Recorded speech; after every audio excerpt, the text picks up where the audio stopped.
एक छोटे से गांव में हामिद नाम का लड़का रहता था।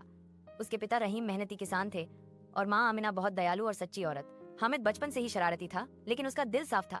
जब वो छोटा था तो उसकी माँ हर रोज उसे नमाज सिखाती, कुरान की आयतें याद करवाती और कहती, बेटा माँ, बाप की इज्जत अल्लाह की इबादत के बराबर है। हामिद हंसकर कहता, अम्मी, मैं बड़ा होकर आप दोनों को हज कराऊंगा।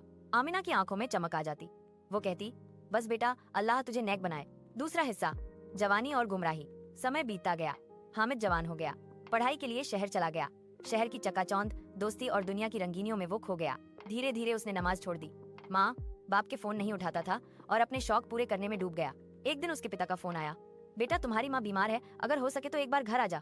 लेकिन हामिद ने कहा, अब्बा मैं बहुत बिजी हूँ, बाद में आऊंगा। वो बाद में कभी नहीं आया। कुछ महीनों बाद खबर आई कि उसकी माँ दुनिया से चली गई। हामिद जब घर पहुंचा तो माँ की कब्र के पास गिर पड़ा। उसकी आंखों से आंसू रुक नहीं रहे थे। वो कह रहा था, अम्मी मैं आ गया, लेकिन अब आप नहीं हैं, माफ कर दो अम्मी।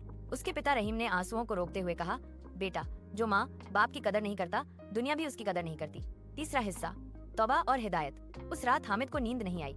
उसने माँ की पुरानी चिट्ठियां देखी। हर चिट्ठी में एक दुआ थी, या अल्लाह मेरे बेटे को हिदायत दे, उसे नेक बना दे।